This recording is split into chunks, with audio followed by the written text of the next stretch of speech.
subscribe to my YouTube channel because today I have a story that will shake you to the core. I gave him everything. My love, my time, my dreams. I sacrificed them all for him. When we first met, we had nothing. Just two young souls with big dreams and empty pockets. But I believed in him. I supported him through the late nights, the failures, the frustration. I cheered him on when no one else did. And when success finally knocked on his door, I was right there beside him, thinking we had won together. But I was wrong. One day, everything shattered. The man I trusted, the man I built a life with, turned his back on me. He wasn't the same person anymore. The warmth in his eyes had turned cold. The love in his words had disappeared. And then, like I was nothing more than a faded memory, he left, not just with my heart, but with everything. Our home, our life, our future, and worst of all, for another woman. I remember standing there, staring at the divorce papers, my hands trembling. How did this happen? How did I go from being the woman who helped him build his empire to being tossed aside like an old book he no longer wanted to read?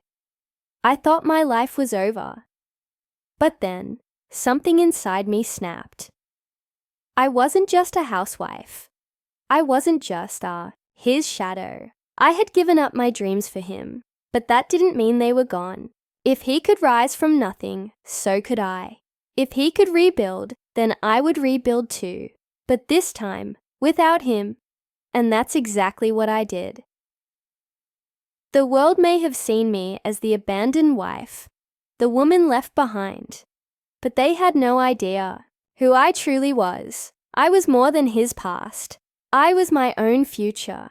Step by step, I started over, alone but determined, scared, but stronger than I had ever been. And just when I thought I had finally moved on, fate decided to bring him back into my life. But this time, the story was different. This time, I was the one who had the power. What happened next? You won't believe how it all unfolded. Stay tuned for the next part, because this story is just getting started. I used to believe that love meant sacrifice, that if you loved someone enough, you gave up parts of yourself to help them shine. And for years, that's exactly what I did. When I first met Daniel, he was just a struggling entrepreneur with big dreams and no money. But I saw something in him, his drive, his passion, his hunger for success, and I fell in love with it. I fell in love with him. Back then, we lived in a tiny apartment where the walls were too thin and the bills were always overdue. While he chased his dreams, I worked 2 jobs to keep us afloat. I cooked meals late at night when he was too tired to stand, encouraged him when his ideas failed, and reminded him that he was meant for greatness. I never complained, not when I had to put my own dreams on hold, not when I watched my friends move forward in their careers while I stayed behind, supporting his. I thought that's what a partnership was. We were a team, and I believed that when he finally succeeded, we would share that success together. And for a while, it seemed like we did. His business took off. The same man who once struggled to pay rent was now signing million-dollar contracts. We moved into a beautiful home, traveled the world, and attended glamorous events. To outsiders, we were the perfect couple, a love story built on loyalty and perseverance.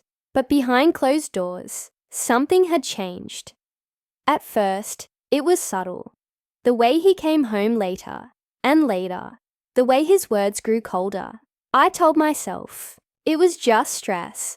That success came with the responsibilities, and he would come back to me when things settled. But deep down, I knew something was wrong.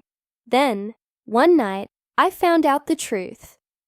I had stayed up late, waiting for him, when his phone buzzed on the counter. It was a message, just one sentence, but it shattered my world. I miss you. When can I see you again? I felt my breath catch. My heart pounded so hard it hurt.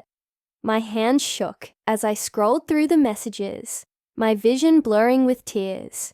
There it was, the betrayal I had ignored for months, staring me in the face, the dinner, dates I thought were business meetings, the weekends he claimed he was working, the sudden distance between us. It all made sense now. When he walked through the door that night, I asked him. No screaming, no accusations, just a simple question. Is there someone else? For a moment, he just stared at me. And then he sighed, running a hand through his hair like I was the one exhausting him. I never wanted you to find out this way, he said, as if that made it better, as if it wasn't the ultimate betrayal. I don't remember much of what happened after that. The pain was too raw, too consuming. I just remember him telling me he didn't love me the way he used to, that people change, that he had changed. And just like that, everything I had built, with him, the years of love, support, and sacrifice, was tossed aside.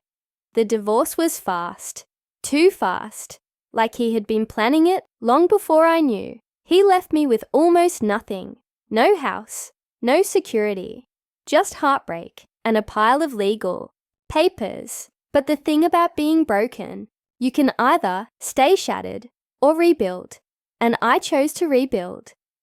At first, I didn't know where to start. I had spent so many years being his support that I had forgotten who I was. But little by little, I found her again. I went back to school. I started a business of my own, one that had nothing to do with him. And for the first time in years, I put myself first. It wasn't easy.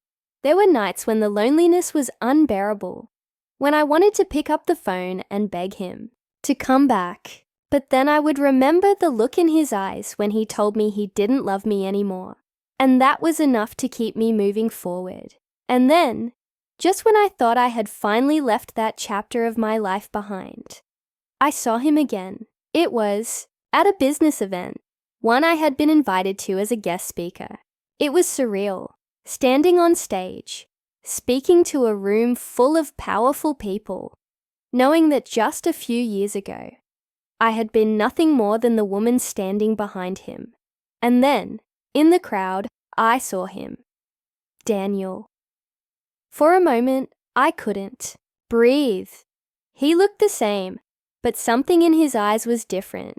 Regret, shock. I couldn't tell, but what I could tell was that for the first time in years, I didn't feel small in his presence. I didn't feel like the woman who had been left behind. I had rebuilt myself, and this time, I was the one standing in the light. What happened next?